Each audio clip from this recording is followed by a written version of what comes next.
કેમ છો દોસ્તો? સ્વાગત છે તમારું મારા યુટ્યુબ ચેનલ પર। આજે હું ફ્રેન્ચ ફ્રાઈ તૈયાર ફ્રેન્ચ ફ્રાઈઝ તળવાની છું। તો હું બજારમાંથી તૈયાર ફ્રેન્ચ ફ્રાઈઝ લઈ આવી છું।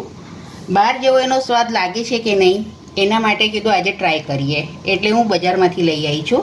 હવે તળીને એમાં મેં મસાલો નાખ્યો છે અને ચીઝ પાવડર નાખી છે। મસાલો એટલે પેરી પેરી મસાલો અને ચીઝ પાવડર નાખી છે। જોડે મેં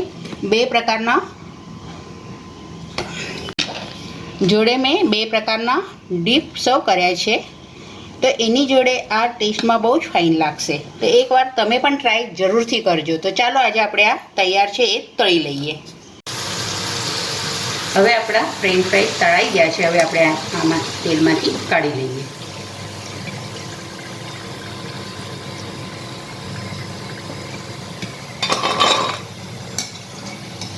હવે આપણે બીજા પણ છે એ તળી લઈશું।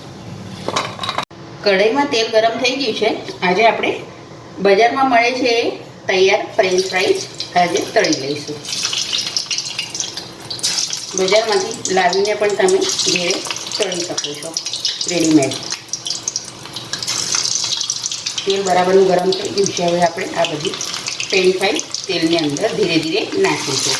સંભાળીને નાખવાની, કેમ કે આ બહુ ઠંડી હોય છે, એટલે તેલમાં નાખતી વખતે તેલ ઉડે ના એ રીતના નાખવાની છે।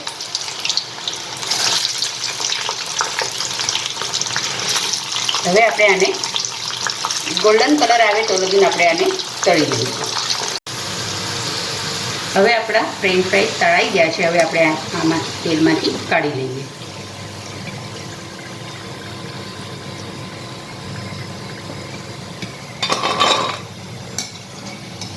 હવે આપણે બીજા પણ છે એ તળી લઈશું। ફ્રેન્ચ ફ્રાઈઝ તળાઈ ગયા છે। હવે આપણે એક ડબ્બામાં લઈ લઈશું।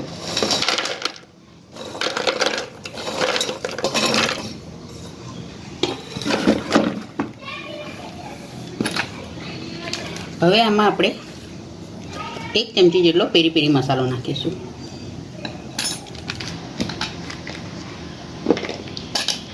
અને 1 ચમચી જેટલી ચીઝ પાવડર નાખીશું। હવે આ ડબ્બાનું ઢાંકણું આપણે બંધ કરી દઈશું અને એને મિક્સ કરી નાખીશું, એટલે મસાલો બધા ફ્રેન્ચ ફ્રાઈઝ પર ચોંટી જાય એ રીતના। હવે આપણે આ ફ્રેન્ચ ફ્રાઈઝ એક સર્વિંગ પ્લેટમાં કાઢી લઈશું।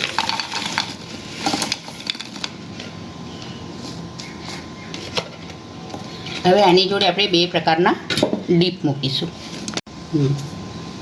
હવે નાના બાઉલમાં આપણે ચિપોટલે સોસ લઈશું।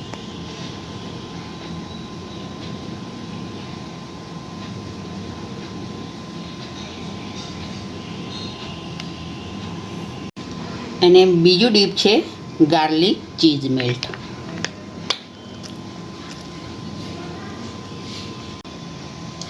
તૈયાર છે આપણા તૈયાર ફ્રેન્ચ ફ્રાઈઝ, અને જોડે મેં બે ડીપ સર્વ કર્યા છે। એ છે ચિપોટલે સોસ અને એક ચીઝ ગાર્લિક મેલ્ટ।